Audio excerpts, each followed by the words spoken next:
À Madagascar, la Haute Cour constitutionnelle a publié le 9 septembre 2023 la liste officielle des candidatures retenues pour l'élection présidentielle du 9 novembre prochain. 13 candidats ont en effet été retenus sur les 28 dossiers déposés. Parmi ces candidats à la présidence malgache figurent notamment le président sortant Andry Rajoelina ainsi que deux anciens présidents, Marc Ravaloman et Heri Rajaonarimampianana.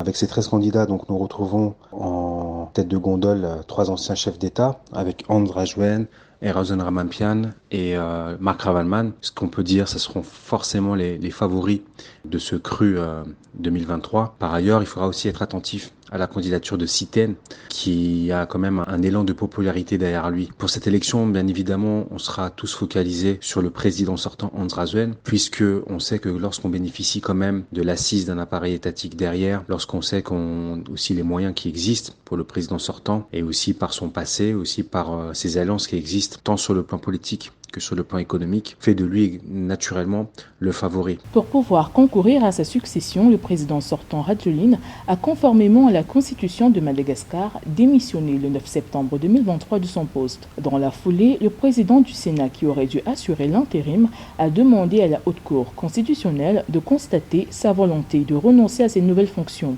Après le refus du président du Sénat, la Haute Cour constitutionnelle a donc décidé d'attribuer les fonctions de chef de l'État par intérim au Premier ministre. C'est sûr que Marc Ravaloman et Heri Rajaonarimampianana vont tout œuvrer pour pouvoir en tout cas renverser de manière démocratique le président sortant, mais on peut dire aussi que avec les dernières élections qui ont montré que l'élan de popularité derrière ces chefs d'État reste quand même assez reculé pour le moment et qu'il peut y avoir finalement des voix qui vont être éparpillées sur l'ensemble des candidats et que cela peut profiter au président sortant. Il faudra juste voir quelle sera la surprise et de quelle nature elle sera cette surprise. Est-ce que ce sera le candidat Siten qui est un ancien député ou ce sera un autre candidat qui fera figure d'outsider? 15 candidats ont été invalidés à cause de l'absence de quittance attestant du dépôt de contribution par les candidats des frais engagés par l'administration pour les élections. Pour cette élection, la caution est fixée à 200 millions d'arriérés. La campagne électorale pour le premier tour de l'élection présidentielle de Madagascar débutera le 10 octobre 2023 et devrait s'étendre jusqu'au 8 novembre, veille du scrutin. Selon les prévisions de la CENI, les résultats provisoires devraient être connus à partir du 22 novembre 2023. Annoncer sa candidature.